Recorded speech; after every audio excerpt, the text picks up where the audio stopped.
Yo, what's good? Just want to go over a general guide on how to play the Conquest game mode in Critz. In this guide in particular, this is for like the ranked queue, so there's a different playstyle and the way how the game is set up. If you've played Mineplex Champions before, then generally like it's basically the same game. Conquest is basically Mineplex Champions. If you don't know what Mineplex Champions is, then just understand it as this. It's a 5v5 game mode with kits, and typically your team composition would look like this. So right now, I'm at the lead kit. I'm an assassin, and usually you'll have two tanks on each side with your assassin running mid.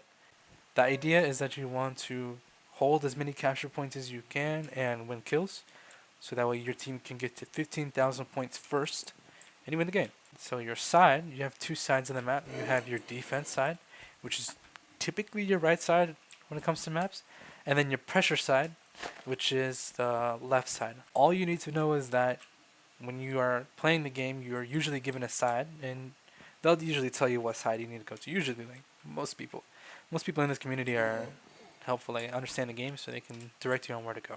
Usually, your team composition is two tanks, which is the iron and the diamond kit. But sometimes, if somebody's well versed in this kit, they might run the chainmail kit, which is like the archer, which is why his name is Marksman. So I'll give you two typical kits for the Barbarian and the Paladin kit, which is the iron kit is usually referred to as Knight, and the diamond kit is usually referred to as Brute. So a typical kit that you'll go for your tank 2v2s is Hammer Blast 5, Cleave 3, Retaliate 2, and Smooth Landing 2. So to go over each ability, it's only one ability that you have to right click on that you'll have to actually manage, which is your Hammer Blast. Hammer Blast is kind of given in the name. When you are fighting somebody, let's say like me and you are taking a 1v1, and I want to back up, boom. I give like a little boost. So you get boosted away whenever I right click my axe. Cleave, as you can see in the description, in a 3 block radius from when I hit somebody, if there's another person in those 3 blocks, then I hit them as well at the same time. So there's no delay in between my hits. I hit them exactly at the same time that I'm hitting the person that my crosshair is on, if that makes sense. I'll throw a clip up on the screen so you can get an understanding of what I'm saying.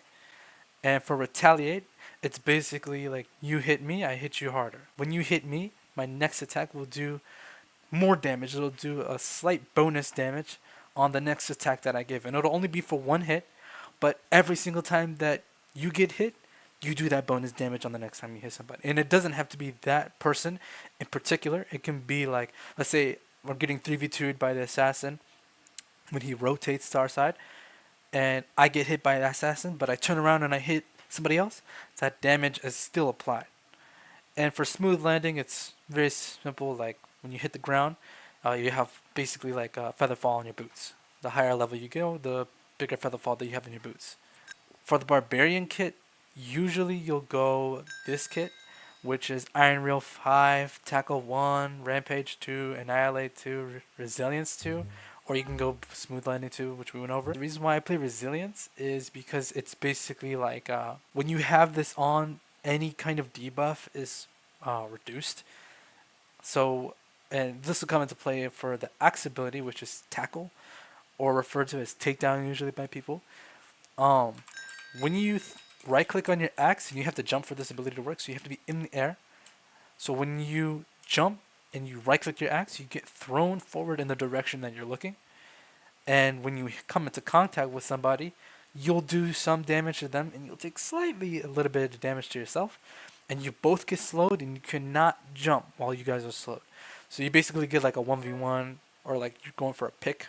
If you know what a pick is, it's like you're trying to pop somebody really quick for a kill. This is what this ability is usually for. And your other sword ability, which is called Iron Rail, or usually referred to as Flesh Hook, is basically just Scorpion Hook. When you right click and you can charge it up for more damage, it'll throw out a hook, and when that hook hits somebody, it'll pull them to you in an arc. So they'll go kind of up in the air, but they'll come into your direction. For this, you can get some nice air hits, you know. You can pull somebody up to you, so you can 2v1 them if they're on low ground, for example, or you can pull somebody off. These kinds of scenarios, you'll get an understanding of what you can use your hook for on certain maps. Just some things you want to look out for in your 2v2s. They're going to have one cleave, and they're also going to have one takedown. So you want to watch out for being separated from your team, so that other team doesn't use their takedown on you, so you don't get picked. Or you also want to look out for the other knight not trying to shield smash you, so you don't get separated from your teammate and they also get picked. You also want to look out for their cleave, because they're also running a cleave most of the time. And you don't want to line up with your teammate, so that way you both get cleaved, because you guys are going to get popped real easily. You guys are both taking damage, you know? You can easily avoid this by, let's say, like my teammate's on this block. I can easily avoid this by holding 3 blocks away, or kind of holding my side of my teammate away from my teammate. You know what I'm saying? Let's say this pole is my teammate. I don't want to stand too close to him and fight with him like this. You know, we're going to get cleaved easily. So you want to stay away from your teammate, so when your teammate gets hit, you're not getting hit with them. So you don't get hit into a combo, or you both just get popped real easily. You guys just get ran over because you guys are getting cleaved. And some other things that you want to look out for is your gem. So this is your gem, the emerald block with the emerald on top of it. This gem is worth 300 points. So when you pick up this emerald, a timer will go off, and it's for 60 seconds. So you can see in chat, I scored 300 points for my team. And every time you pick up this emerald, the time it will pop, and like a firework will pop, and it goes on recharge for 60 seconds. You want to play these gems because, if you, let's say you guys are losing your 2v2s, but you can make up the point differential with these gems. Like let's say you get 1500 points in gems, you can make up that loss with these gems. Another thing that you want to be aware of is this gold block with a chest on it. It's a rekit basically. So I'm eating all my stews, so my hotbar is just only my weapon. Let's say I'm really low, I want to get some more stews. Boom. Now I get my rekit, and now I have all my stuff back. And this also follows the same timer. It's 60 seconds. These timers won't show since you're going to be playing on scrimmage mode. It's kind of annoying, like having the timer. It's going to change the way that people play. Like you're usually going to have your own timer, as you can see in my bottom left corner. You can time the gem by yourself on your client. I'm on BLC. Like that's basically how the games go. All you need to worry about is fighting for your side, winning your 2v2, holding your cap points, and getting your gem. One thing that I really would recommend that you do is getting a timer so you can call out your gem, because your assassin has mobility and can get the gem for you. If let's say you guys are fighting on the low point, and you call your gem out for like it's in 10 seconds, and then your assassin can sit on your gem, or can get their gem after they get the mid gem. For people who are good at PvP, like it'll be really easy for you, like because the 2v2s won't be that hard to learn. For the potatoes out there, no offense to you boys, but it's you guys are perfectly fine to play. Like once you start learning your abilities, you can make up any PvP disparity by just obliterating teams with ability usage. And that's what I like about champions. Like it's not all about like PvP. Like you can make up any kind of difference that they have in skill with just your abilities and how well you are able to use your abilities to make the 2v2 easier or separate or whatever you need to do.